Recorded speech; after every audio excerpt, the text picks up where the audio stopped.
안녕하세요, 타미연입니다. 저번 시간까지 주택 위주로 많이 설명을 드렸는데 이번 시간에는 주택 외에 일반 부동산에 대해서 설명을 드릴까 합니다. 이 일반 부동산 보통 토지와 건물이죠. 이 조물주 위에 있는 건물주라고도 하는데 이런 부동산들은 항상 세금의 위험에 노출되어 있다고 말씀을 드릴 수가 있습니다. 이 일반적인 부동산은 취득부터 보유, 처분까지 계속적인 세금의 위험에 노출되어 있고 이 처분은 다시 양도, 증여, 상속 이렇게 내가 누군가에게 팔거나 혹은 누군가에게 주거나 아니면 죽을 때까지 가지고 있거나 계속적으로 이제 세금의 위험에 노출이 되어 있습니다. 그래서 이번 시간에는 취득할 때 발생하는 취득세 먼저 알아보고, 두 번째로 보유할 때 발생하는 보유세 알아보고, 세 번째로 양도세, 증여세, 상속세 이렇게 처분할 때 발생하는 세금들까지 크게 5가지의 일반적인 부동산의 세금에 대해서 쫙 한번 정리를 해보겠습니다. 취득세는 취득 사실에 부담하는 지방세입니다. 그래서 관할 시군구청에 방문을 하셔서 신고 납부를 하시면 되는데, 관할이 특별시나 광역시라고 하면 해운대구청이나 강남구청, 구청을 방문하시면 되고, 이외 지역이라고 하면 시청이죠. 수원시청, 양산시청 이렇게 시청에서 신고 납부를 하시면 됩니다. 이 취득세 특징은 취득 원인에 따라서 세율이 달라집니다. 그래서 취득 원인이 대표적으로 매매, 그리고 증여, 상속 이렇게 나눌 수가 있는데, 매매 일반적인 세율은 4.6%, 그리고 증여는 4%, 상속은 3.16% 이렇게 세율이 다른 것을 일단 먼저 아실 수가 있고, 이 특징이 두 번째로 매매는 거래 금액에 대해서 부담을 하는 세금입니다. 매매하는 금액이 1억이라고 하면 1억에 4.6%를 부담하시는 거고, 증여나 상속이라고 하면 공시금액을 기준으로 하거든요. 그래서 공시되는 금액이 1억보다 조금 낮겠죠. 그래서 그 낮은 공시금액을 기준으로 4%나 3.16%를 부담을 하시게 됩니다. 어떤 분들이 자기가 알고 있는 세율이랑 다르다고 하시는 분도 있는데, 이 취득세라는 개념 안에는 취득세, 지방교육세와 농특세가 함께 포함되어 있는 개념입니다. 그래서 법전에서 말하는 취득세는 단순하게 세율이 좀 다를 수가 있는데, 실제로 신고 납부하실 때는 지방교육세와 농특세가 다 포함된 개념으로 부담을 하시니까 아까 제가 알려드린 대로 4.6%, 4%, 3.16% 이렇게 부담을 하시는 게 일반적이고, 예전 분들은 취등록세라고 또 나누어서 부르고 계셨습니다. 이 개념이 취득세 2%, 등록세 2% 이렇게 부담하던 시절이 있었는데, 지금은 개정이 돼서 취득세가 등록세를 포함하는 개념으로 4% 이렇게 같은 개념이니까 예전 분들이 취등록세, 등록세 이렇게 부르시던 것들은 조금 개념이 바뀌었으니까 부동산을 취득할 때는 그냥 취득세 부담한다고 보시면 되고, 그리고 일반적인 매매 세율이 4.6%라고 아까 말씀을 드렸는데, 농지나 주택의 경우에는 조금 세율이 달라지게 되어 있습니다. 그래서 농지를 2년 이상 작용을 하신다고 하면 취득세율이 조금 더 감면이 되시니까 그 사실을 먼저 조금 아셔야 될 것 같고,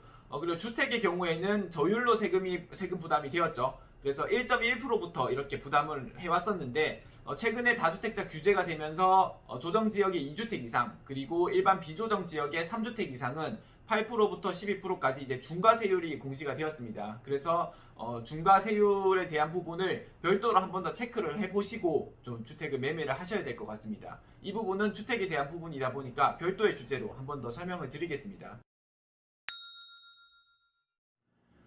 부동산을 취득하면 취득세를 낸다. 그러면 이제 냈으니까 세금은 없겠네. 아니죠. 가지고 있으면 또 나오는 세금이 있습니다. 이걸 두고 보유세라고 하죠.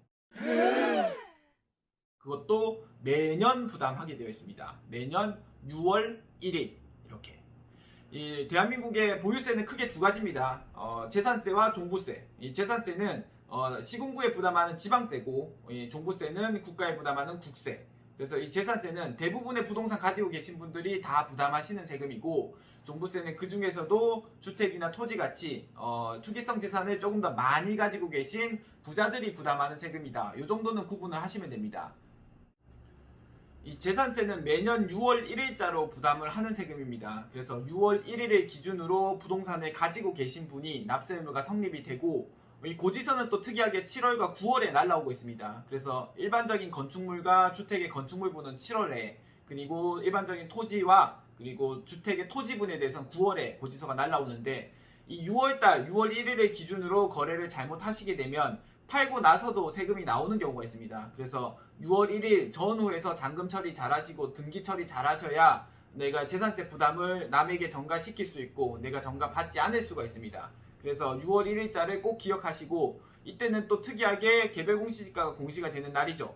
그런데 재산세가 이제 고지가 되는 세금이다 보니까 신고를 하는 것이 아니고 담당자들이 가끔씩 착오로 잘못 과세하는 경우들이 많습니다. 그래서 고지서 받으시면 꼭 뒷면 보시고 과세 근거가 어떻게 됐는지 한번 확인하신 뒤에 담당자한테 전화해서 확인하시는 것도 방법이 되실 수가 있습니다. 잘못 고지되는 경우 덜어봤으니까 이 부분 체크 꼭 하셔야 됩니다. 그리고 이 종부세, 재산세를 부담했는데 또 종부세를 부담한다는 게 굉장히 특이하긴 한데 일단 시군구와 나라는 다르다 보니까 재산세와 동일하게 6월 1일 기준으로 소유자가 부담을 하는 세금입니다. 그런데 고지서는 12월에 오고 신고와 고지 다 가능한 특이한 세금입니다. 그래서 아까 말씀드렸듯이 6월 1일자가 부담을 하는데 고지서는 뒤에 오다 보니까 이 사이에 매도를 하시는 분들은 팔고 나서 세금을 한 번 더 부담할 수 있는 상황이 생길 수가 있다가 첫 번째 특이점이고, 두 번째는 종부세는 과세 대상이 주택과 토지, 일정 금액 이상의 주택과 토지를 가지고 계신 자들이 부담하는 세금입니다. 그런데 지금 주택이 조금 문제가 많습니다. 조금 설명드릴 부분이 있는데 주택이 일단 과세 대상은 1세대 1주택 기준은 9억 원, 그리고 이외에는 6억 원은 기준입니다. 그래서 9억 원 기준으로 하다 보니까 사람들이 머리를 조금 썼죠. 그래서 공동 명의를 하면 6억 원, 6억 원, 남편과 아내가 50대 50으로 별도로 구성을 하면 12억까지 세금을 안 낼 수 있다고 해서 별도의 명의로 구성을 많이들 해왔습니다. 그런데 이제 종부세는 장기 보유 공제와 고령자 공제가 단독 명의를 기준으로 이제 공제가 되다 보니까 지금 주택 가격이 많이 올라서 이제 공동 명의로 절세를 했다고 생각했던 분들이 단독 명의가 아니라서 공제를 못 받으면서 오히려 세금이 더 늘어나는 특이한 경우가 생겼고, 여기에 대해서 지금 개정이 어떻게 처리될지는 아직까지 결정이 나지 않은 것 같습니다. 그래서 지금 20년도까지 많이 이제 보유세 중과 기조가 자꾸 이어지고 있는데 21년부터는 아무래도 이 종부세 문제를 6월 1일 전까지 정리를 하셔야 다르게 이제 부담되는 세금이 보유세 부담이 과중되지 않는다. 이걸 먼저 강조를 드리고 싶습니다. 그래서 21년도는 종부세가 가장 중요하다. 설명을 드리고, 주택 이외 토지 한 번 더 설명을 드리면, 토지는 별도 합산과 종합 합산을 나눠서 별도 합산은 이제 80억 기준으로, 그리고 종합 합산은 이제 5억 기준으로 이렇게 나눠서 이 일정 금액 이상의 토지를 가지고 있는 자만이 종부세를 부담하시니까 토지가 공시금액 기준으로 5억 80억이면 굉장히 금액이 크겠죠. 그래서 종부세 부담하시는 분들은 굉장히 부자다 생각하시면 되고, 일단 포인트는 주택이니까 주택을 가지고 계신 분들, 그리고 특히 서울에 계신 분들은 이 종부세 한 번 더 체크하시기를 제가 더 한 번 더 언급드립니다.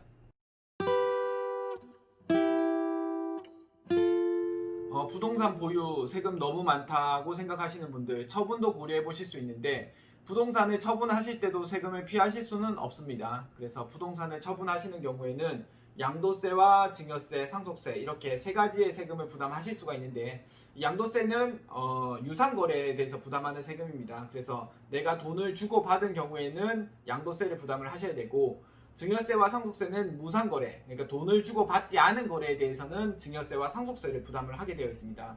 일단 유상거래는 양도세, 무상거래는 증여와 상속세를 부담하시고, 상속과 증여를 구분을 지으면 죽기 전에는 증여, 죽고 나서는 상속입니다. 그래서 내가 부동산 하나를 가지고 있는데 가지고 있다 보니까 누군가가 팔라고 해서 돈을 받고 팔았다라고 하면 양도세를 부담하셔야 되고, 주기는 아까워서 자녀들한테 줬다면 증여세 대상이죠. 그런데 자녀가 말을 듣지 않아서 내가 끝까지 가지고 있을 거다 하다가 돌아가신 겁니다. 그럴 때는 상속세를 부담을 하셔야 된다. 그래서 부동산 하나는 누군가에게 파시거나 주시거나 죽을 때까지 가지고 있어도 이 세금을 피하실 수가 없다.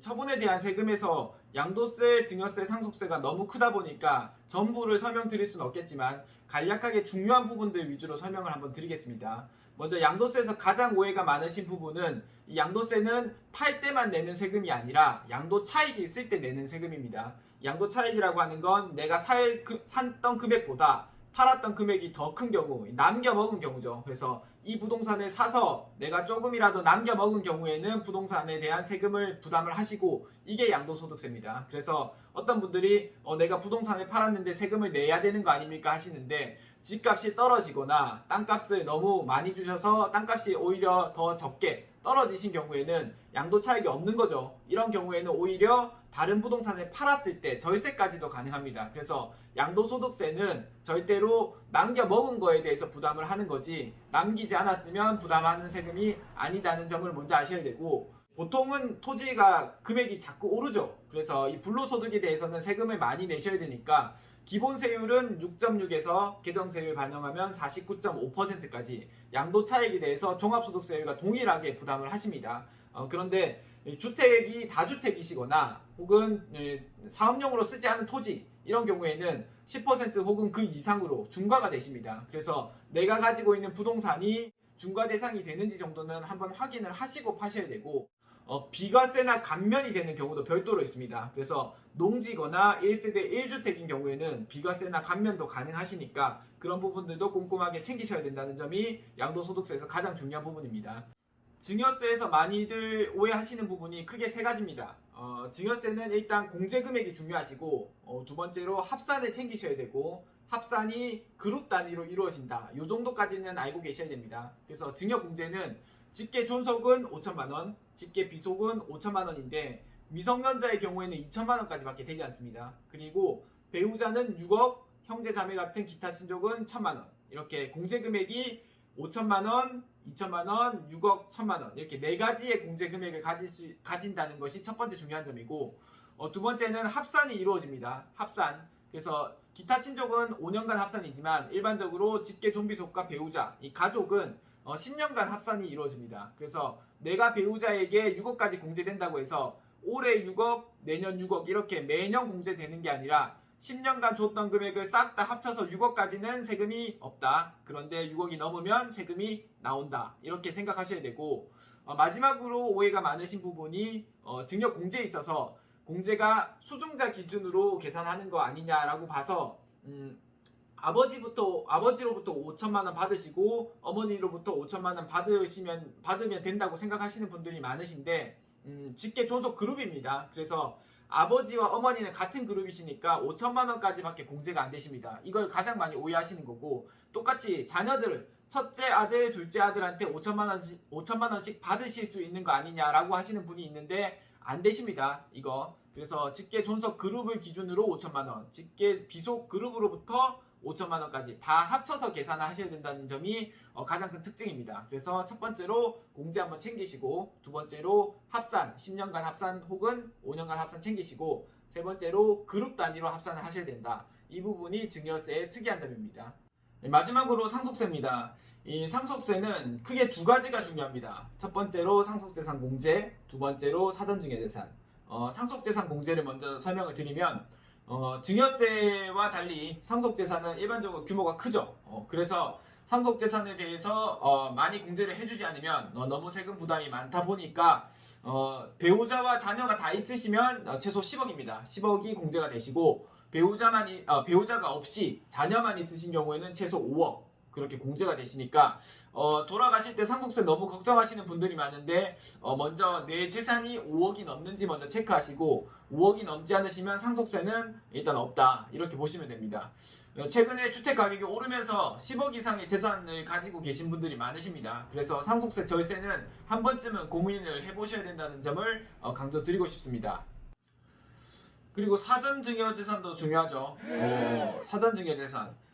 일단 상속세와 증여세는 세율이 같습니다. 10에서 50%로 같은데, 그럼 어떤 분들은 생각을 하시겠죠. 이렇게 세율이 같으면 누진 구조에서는 뿌려주면 절세가 된다. 그래서 죽기 전에 증여하는 분들이 생기시는 겁니다. 증여세도 저율로 내고 상속세도 저율로 내겠다, 이런 분들이 생기시다 보니까 세법에서는 죽기 전에 일정 기간, 그래서 10년 또는 5년 이전에 증여했던 것은 전부 다 합쳐서 상속세로 고율로 과세하고 기존 냈던 증여세를 빼버리는 정산의 방식을 취하게 됩니다. 그래서 10년 또는 5년 이전에 증여했던 것은 절세 효과가 많이 줄어들어 버리겠죠. 그래서 다른 형태로 또 생각해 볼 수가 있습니다. 사전 증여 합산에 따라서 10년 또는 5년 이내의 재산이 합산이 되니까, 그러면 10년 또는 5년 이전에 더 이전에 증여를 해버리면 되겠죠. 그래서 증여는 빨리 하면 절세가 되는 것이 이제 첫 번째 포인트고, 두 번째는 10년 또는 10년 이내에 증여하는 것에 대해서 합산하는 대상은 직계 존비속과 배우자입니다. 근데 며느리와 사위는 5년간 합산이 됩니다. 그래서 5년간 계속적으로 증여를 하실 수가 있으니까 며느리와 사위 잘 활용하시면 상속세, 절세도 가능하실 수가 있습니다. 그래서 사전 증여재산은 이만큼 절세에 대해서 중요한 부분이니까 잘 챙기셔야 할 것 같습니다. 제가 부동산에 대해서 정리한 세금 내용은 여기까지입니다. 이 큰 내용을 전부 다 설명을 드릴 수는 없어서 중요한 부분들 그리고 좀 더 디테일한 부분들은 다른 영상들 자꾸 업로드 시킬 테니까 구독과 좋아요 계속적으로 부탁을 드립니다.